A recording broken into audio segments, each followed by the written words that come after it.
Si tu es comme la majorité des gens, tu t'attends à ce que ton avenir soit meilleur que ton présent. Mais est-ce que cette croyance-là, c'est toujours bénéfique? Aujourd'hui, j'ai envie d'explorer avec toi comment tes croyances influencent ton bonheur et également comment elles influencent ta motivation à passer à l'action. Je me présente, Diane Robin, je suis coach et formatrice. Je suis ta meilleure alliée pour développer ta résilience et ton bien-être. Ma mission, c'est vraiment d'aider les gens à mettre en place les facteurs de résilience, les facteurs de bien-être pour que les gens puissent s'épanouir dans leur vie. Quand on s'épanouit individuellement, on contribue à la société et on fait en sorte de vivre dans une société plus épanouie.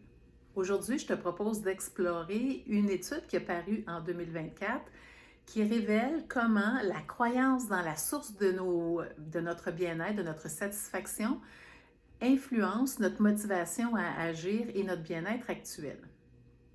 Cette recherche-là nous révèle que ce qui nous apporte de la satisfaction dans notre vie peut être regroupé sous 4 sources différentes.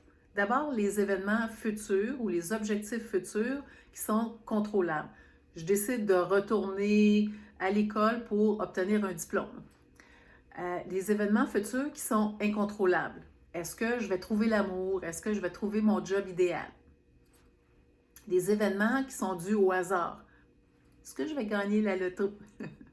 Et également les choix et les comportements quotidiens. Ici, on va retrouver les actions qu'on peut faire à tous les jours qui vont s'accumuler pour nous donner un résultat X ou Y. Qu'est-ce qu'ils ont découvert? Alors, ils ont découvert que les gens qui n'avaient aucun symptôme dépressif ou très peu avaient tendance à croire que la satisfaction de leur vie provenait d'événements sur lesquels il y avait du contrôle et de leurs actions quotidiennes. Donc, ces croyances-là, ça les mettait davantage dans l'action, ça les rendait c'était des personnes beaucoup plus proactives qui avaient tendance à se fixer des objectifs et à être mobilisées pour atteindre ces objectifs-là parce que ils avaient la croyance que leurs efforts allaient apporter de la satisfaction dans leur vie. Les gens qui avaient un plus grand nombre de symptômes dépressifs avaient tendance à croire que leur satisfaction dans la vie provenait d'événements hors de leur contrôle ou du hasard. Alors, ces gens-là avaient tendance à beaucoup moins passer à l'action.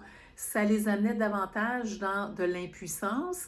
Ils abandonnaient beaucoup plus facilement et ça pouvait conduire à plus de désespoir et bien sûr à une diminution générale de leur satisfaction.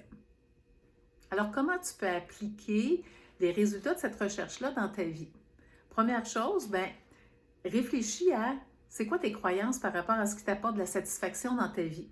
Pense aux 4 sources, des événements contrôlables, futurs, des événements futurs incontrôlables, du hasard ou des gestes quotidiens, des comportements quotidiens. Et si tu es dans le hasard et les choses incontrôlables, ici, peut-être que tu peux remettre ça en question. Est-ce que c'est toujours vrai? Est-ce qu'il y a des moments où je suis passée à l'action et ça a eu un impact sur ma vie? Donc, une façon de challenger les croyances négatives. Tu peux prendre des mesures concrètes pour améliorer ton bien-être. Choisis une action, une petite action que tu vas pouvoir répéter régulièrement et regarde ce que ça apporte de différent dans ta vie. Donc, qu'est-ce qu'on a vu ensemble aujourd'hui? C'est que tout le monde, de façon générale, s'attend à ce que demain soit meilleur qu'aujourd'hui, mais tout le monde ne croit pas pouvoir agir pour que demain soit effectivement meilleur qu'aujourd'hui. On a vu que nos croyances par rapport à ce qui va nous apporter de la satisfaction dans notre vie, nos croyances sont importantes parce que ça a un impact sur notre motivation à passer à l'action et ça a un impact ultimement sur notre bien-être. Alors, si tu as aimé la vidéo d'aujourd'hui, je t'invite à cliquer sur j'aime, je t'invite à t'abonner pour obtenir les prochaines vidéos. Également, si tu veux aller plus loin, je t'invite à télécharger mon outil gratuit. Tu vas trouver le lien dans la description sous cette vidéo. C'est un outil qui va te permettre de taire un petit peu la voix critique à l'intérieur de toi et laisser beaucoup plus de place à la bienveillance envers toi-même. Alors, je te dis merci d'avoir été là et à bientôt.